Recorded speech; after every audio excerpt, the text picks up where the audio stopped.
You know, here at home with Anita Rosner, I always like to have guests in my kitchen. But today is one of my very most special guests, my daughter Juliet, who, because of the coronavirus, I've not seen since January. So I'm very excited to have her here. I'm so excited to be home. It's been so long. Yes. So. All right. So, do you know what we're making? Yeah, we're making pumpkin ravioli, which is one of my favorite dishes. Yes, we are. With a hazelnut sage brown butter sauce. Oh my God, I'm getting hungry already. Let's go over the ingredients. What you're going to need is a 15-ounce can of canned pumpkin puree, not pumpkin pie filling. You can also use canned sweet potato. It'll be just as delicious. Do you have a preference of brand? No, we don't do brands. Oh, we don't do brands? No, not unless they want to sponsor me. So we'll add that to our bowl. To that, we are going to add 1 cup of fresh ricotta cheese and a 1/2 cup of grated Parmesan. Okay, so can you start stirring that up for me? Then we're going to sprinkle in a 1/4 teaspoon of ground nutmeg and ground cloves. Very autumnal flavors. Very autumnal. Well, the weather's starting to get a little cooler at night, which I like. Now we're not going to add any salt to the filling because the Parmesan cheese is pretty salty, but I am going to throw in a little bit of pepper. Very little. Oh, it smells so good. It does smell like pumpkin pie, like cheesy pumpkin pie. Cheesy pumpkin pie. Do you like pepper? No. Yeah, me neither. Now we're going to stuff our ravioli. I'm doing that in air quotes because they're actually going to be triangles, but that's all right. What I'm using are wonton wrappers, which you can find in the store. They're usually right next to the tofu. Are they refrigerated? They are. So I'm going to do the first one, and then I'm going to have you do the rest. So the way we're going to do this is we take the wonton wrapper and take about a teaspoon of filling right in the center.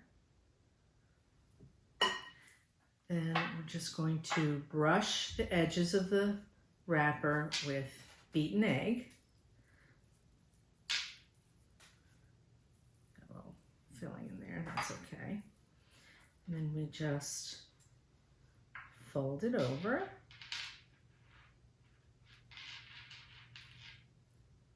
And seal the edges. You want to seal them really well because when you put them in the boiling water, you don't want them to pop open. And then what you end up with looks like this. It's a little pillow of love. Can you do that for me? Say it's a little pillow of love. No, can you? I'm sorry. Can you stop? Oh, you want me to make one? I can do that. Your turn. Make a ravioli. Too much. I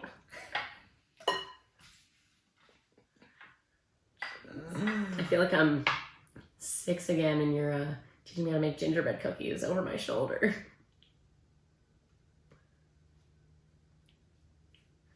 Yeah, we were always in the kitchen growing up. That is one thing that you really did well because your mom never let you in the kitchen when you were a kid, Never. right? Used to kick me out. Yeah, so you always had me and my brother, Simon. Oh, get first a little bit. I'll make it work. Perfect. Thanks. I learned from my mom.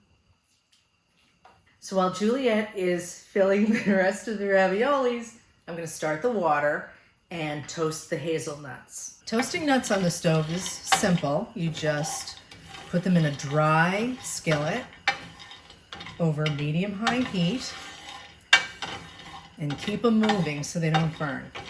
And you'll know when they're done because A, you'll be able to see that they're toasted, and B, they'll become extremely fragrant.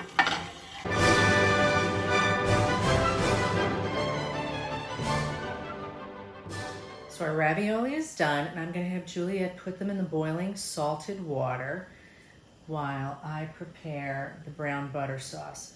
These are going to cook really fast, and you'll know that they're done when they start to float. Got it. And we're using the spider to put them in and get them out? No, you're just going to put them in with the spider to get them Nona out. style. You got it.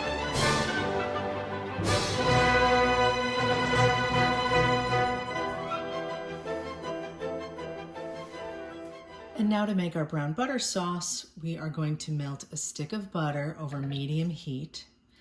And it helps if you cut the butter into chunks first.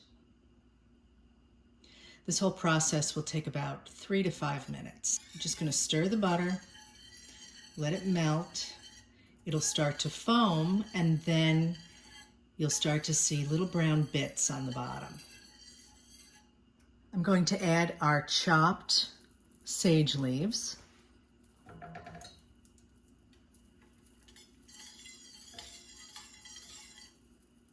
And sage is a very pungent, strong flavor, so don't overdo it.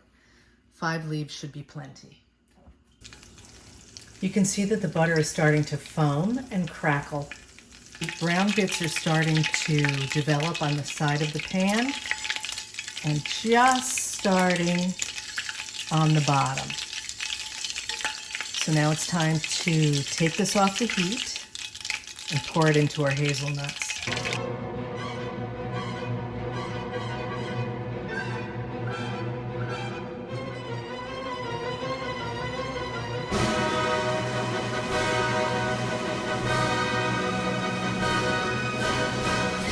I really like this meal for like cozy autumn evenings. I think it's a very like homespun kind of feeling dish. It's feel-good food. It is feel-good food. Should we try it? Absolutely. Okay. I want to make sure I get some hazelnuts in there. Me too.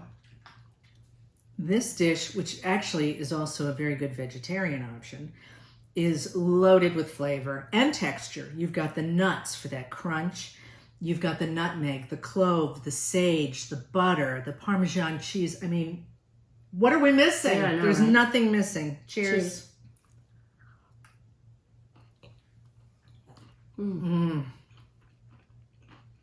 Delicious. Would you make this again? Absolutely. What would you pair this with? I would just serve it with a salad and a little crusty bread perhaps, and a delicious white wine. Absolutely. Oh yeah. Enjoy. Say goodbye to the nice people. Goodbye. Thanks for having me on the show, Mom. My love. My pleasure.